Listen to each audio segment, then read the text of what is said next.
made it to 5. We're going to get to 6, but you're going to go 8, 9, 10 really fast. For the reason I mentioned, which is it's just easier. I thought we had a trade here. You want silver? Well, that's different. I got to go find it. So there's enormous demand coming from all over.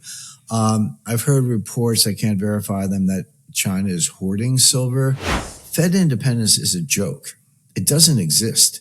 They pretend it does. And like I say, it's a trump card. But in 1913, when the Federal Reserve Act was signed by President Wilson and the Fed was created, the Secretary of the Treasury was a member of the Board of Governors. Lyndon Johnson physically assaulted the chairman of the Federal Reserve, William McChesney Martin. He invited him down. He grabbed him and shoved him up against a wall and said,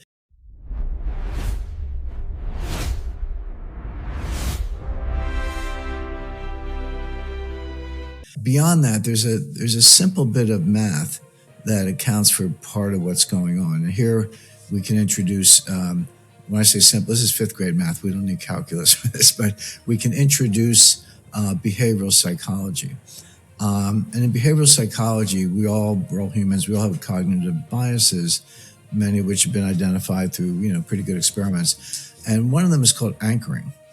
And anchoring means we get an idea in our head, and we kind of anchor on it, and we begin to filter all the evidence through that one idea, through that so-called anchor. And one of them, recently, but very much so now, but in recent years, is we think about the dollar price of gold and how much gold we have and how much money we made, at least on a mark-to-market basis. So let's just take a very simple example. Let's say you have 50 ounces of gold and gold goes up $1,000 an ounce. Well, you just made $50,000, mark-to-market, okay. And it goes up another $1,000 an ounce. You just made another $50,000, and so on. So people get the $1,000 an ounce times 50 equals $50,000 in profit. They get that in their heads, and it's real money. I'm not saying it's not true. It is true. But that's how they think about the market. But what a lot of people don't realize, at least not right away, is that each one of those $1,000 increments is easier than the one before because it's a smaller percentage gain off a higher base. So when you go from $2,000 to $3,000 an ounce, that's a 50% gain. That's a heavy lift. That took a while. When you go from $3,000 an ounce to $4,000 an ounce, that's a 33% gain. It's a lot less than 50. Well, just follow that through. When you go from 4 to 5, that's a 25% gain. But when you go from $9,000 to $10,000 an ounce, that's only an 11% gain. So it's just, again, same $1,000, same $50,000 profit, but 11%, that's almost like a good week the way gold's been going lately. So my point is, people are looking at these $1,000 benchmarks, and that's fine, it's real money. But we made it to 5, we're going to get to 6, but you're going to go 8, 9, 10 really fast for the reason I mentioned, which is it's just easier. And then when you go from 19,000 to 20,000, that's only a 4% gain. 4% gain. So that's like a day's trading the way it's going lately. So these benchmarks get easier, and that's why people who watch gold go from 2,000 to 3,000, like, oh man, it'll never get to 20,000. My point is it will, but it could get there a lot faster than people expect. Jim is revealing a critical psychological secret here. As gold prices climb higher, the jumps become mathematically easier, not harder. If you want to understand how this massive wealth transfer will impact your portfolio, make sure to like this video and subscribe to our channel right now for more expert insights. Great summary on the gold market. I want to turn to silver for a moment because silver has been going absolutely ballistic recently, hitting triple digits faster than I think almost anyone anticipated. We're now in a reality where silver is trading at around $109 an ounce, correcting much like gold from a new all-time high where it was close to 120. Have we entered a new era for the silver market where higher prices are here to stay, or would you be cautious of a further pullback up ahead? No, I think silver is going to continue to go up for a number of reasons. Number one, the math example I gave for gold, it applies to silver also. Now, maybe you can use a $10 benchmark instead of a $1,000 benchmark. But again, going from 90 to 100 is 11% versus going from 40 to 50, which is 25%. So those $10 benchmarks, 110, 120, 130, they just get easier. And so I've got silver going to 200 without too much difficulty. Number one. Number two, silver's going to tag along with gold. There's no way gold's going to the levels I expect where silver's not along for the ride. You're not going to have $20,000 gold. We'll get there. Not, it's going to take a while to get to $10,000 gold. We'll get to $20,000 gold, but that's not going to happen without silver going to 200 or higher. So, it's kind of hitching your wagon to the right horse, so to speak. So silver will go along with gold, but there are other dynamics that I think are unique to silver, or at least they don't apply as much to gold. One of them is that silver is a major technological industrial input. Gold is not. Gold's actually not good for very much except money. It's probably the best form of money, but the industrial applications of gold, they're extremely limited, very, very specialized. I've visited a number of the biggest refiners in the world, and I talked to people about this. I once asked a guy, he was the head of Argo Horaeus, one of the biggest refiners in the world. Could he make 5 nines? 4 nines gold is 99.99% pure gold, and there's a process for it. I saw it kind of play out. I said, just out of curiosity, could you make 5 nines? He said, we can, but it's not worth it because it's the added expense and energy inputs and things you have to do to get there don't give you more value in gold terms relative to 4 nines gold. It's just not worth it.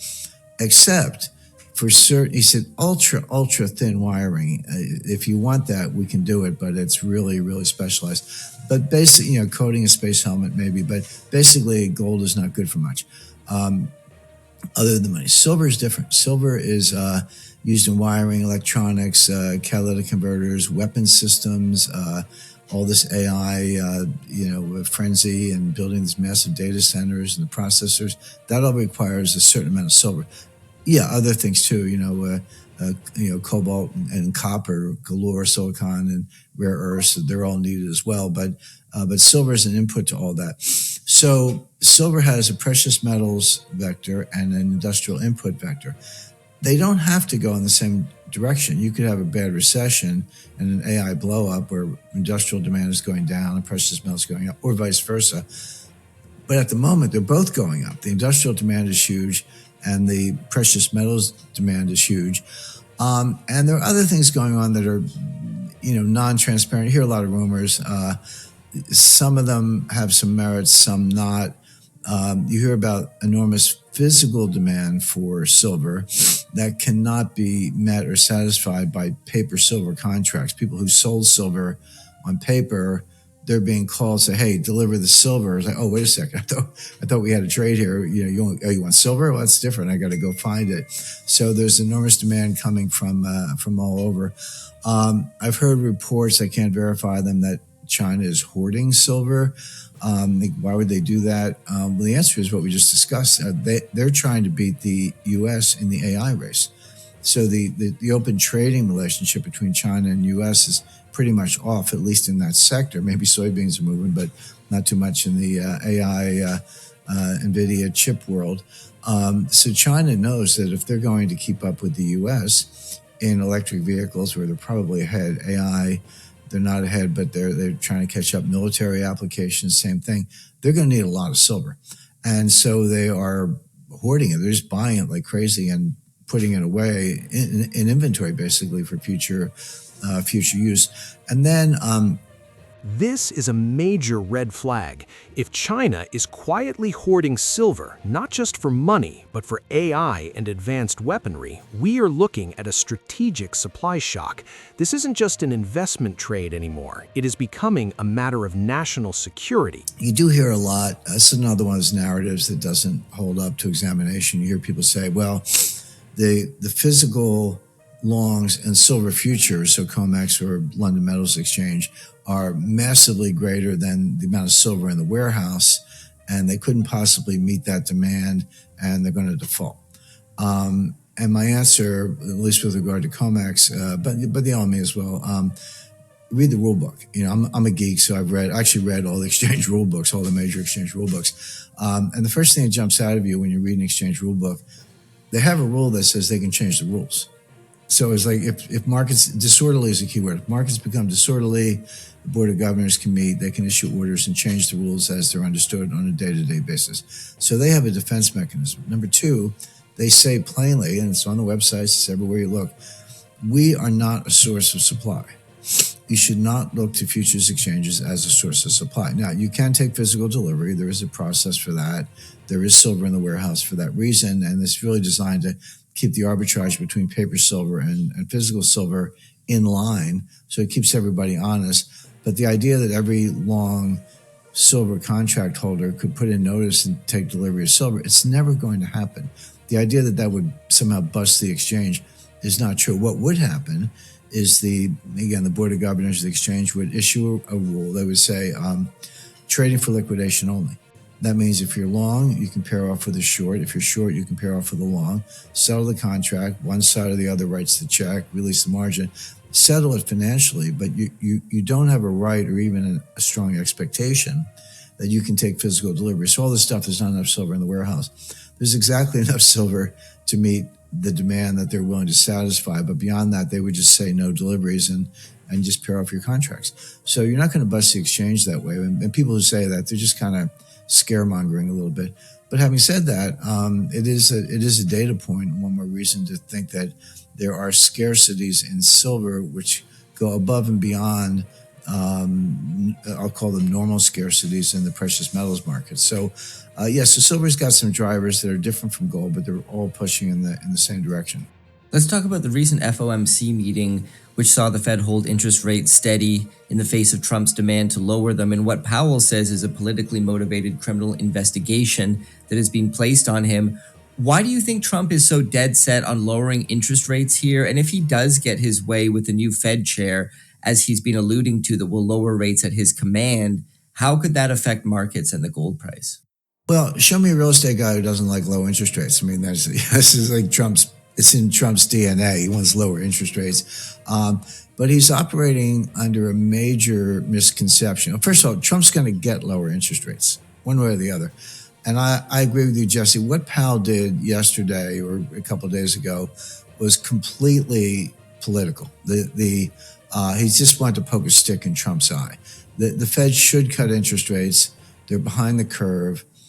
If the Fed funds target rate is almost irrelevant, the Fed funds market isn't that big. It used to be critical, back in the day. It's not anymore. It hasn't been since 2008. If you want to know what short-term interest rates are, look at the 4-week Treasury bill, which is traded, very liquid market, or look at something called SOFR, S-O-F-R, which is the Secured Overnight Financing Rate, which is basically the repo rate. Both of those recently have been lower than the Fed funds target rate. So the Fed funds target rate is kind of irrelevant. The market's already lower. The Fed's not leading the market lower. The Fed is following the market lower. And what they did the other day, where they kept rates they did not cut rates. They paused. They didn't raise them, but they didn't cut them. They just paused. It widens that gap and puts the Fed even further behind the curve. So why did Powell do it? Well, you mentioned the reasons. The Department of Justice started a criminal investigation of Jay Powell. I think Jeanine Pirro is the United States Attorney for the District of Columbia. It's got a grand jury. They've subpoenaed Powell. They've subpoenaed the Fed. It's serious. You can make fun of it. I don't mean you personally, but other people. But it's a criminal investigation. I'm sure they'll lawyer it up, and I'm sure they're concerned about it. So what happened when that was announced? Jay Powell gave an extraordinary statement, written, but also a video statement. I think they put on social media, maybe the Fed's website, saying this is threatening the Fed's independence. It's vindictive, etc. Well, independence is one of those words, one of those go-to words for central bankers all over the world. We have to protect central bank independence, and then all of a sudden, all the central banks in the world, all the big ones, ECB and others came out and said, yes, we have to protect the Fed's independence. Trump's trying to, interfere with the Fed, etc. And then all the living former Fed chairs, Greenspan, Yellen, and Bernanke, came out with a joint statement saying, don't mess with the Fed, don't disturb the Fed's independence, etc. So they played Powell and central bankers around the world played independence like a trump card, no pun intended, to basically put Donald Trump in a corner. Jim is exposing one of the biggest lies in modern finance. The idea that the Federal Reserve is independent is a convenient narrative used to block political opponents. As history shows, when push comes to shove, the Fed has always bowed to political pressure. And they didn't cut rates the other day because they went to poke a stick in his eye just to make a point. Now, here's the thing. Fed independence is a joke. It doesn't exist. They pretend it does. And like I say, it's a trump card. But in 1913, when the Federal Reserve Act was signed by President Wilson and the Fed was created, the Secretary of the Treasury was a member of the Board of Governors. The Secretary of the Treasury was on the Fed by statute. It wasn't like the president said, hey, Treasury Secretary, we want you on the board. By statute, it said the Treasury Secretary had to be on the Fed board. In other words, there was no separation between the executive branch and the Fed. The Federal Reserve was a central bank. It was owned by the banks, but it was serving a purpose. And the Treasury Secretary was on the board. They met. Fed meetings in the early days were in the Treasury building. That was just, tell me there's any separation. But there wasn't intended to be. The idea was the Treasury and the Fed would work together.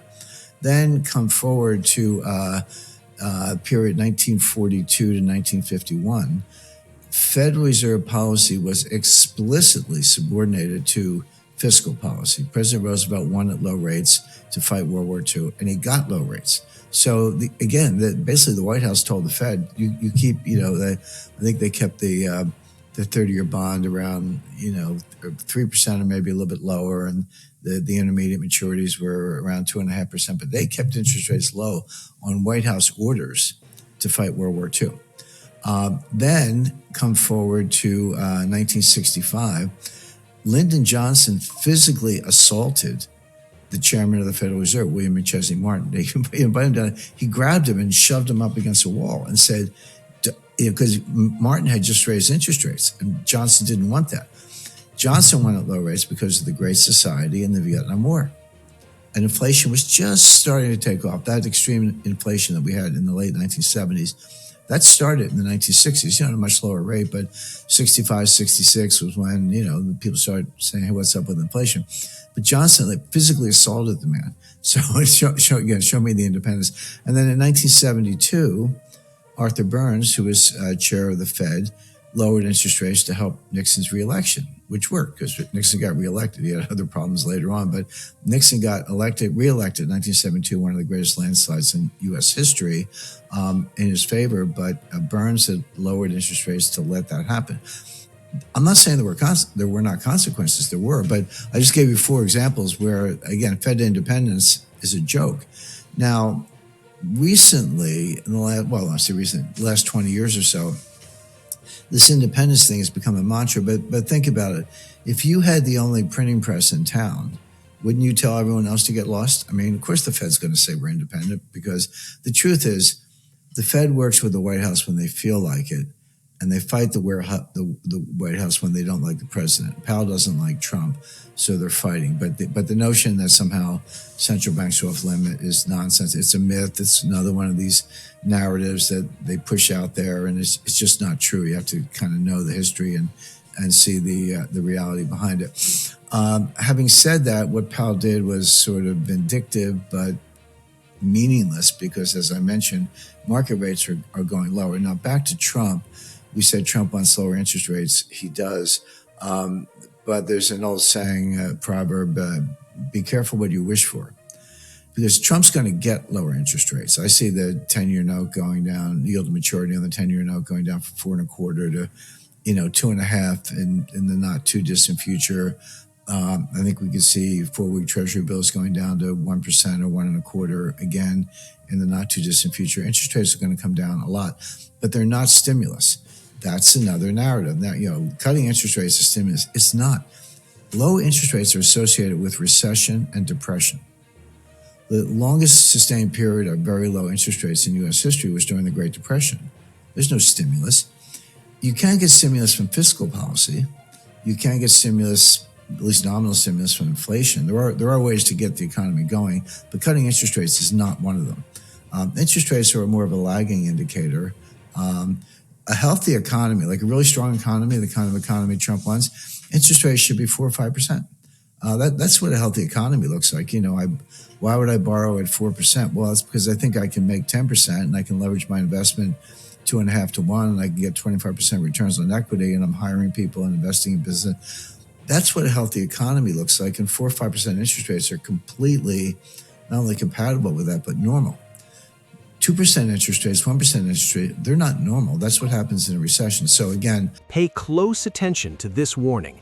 Everyone wants lower interest rates, but Jim argues that cheap money is actually a symptom of a dying economy.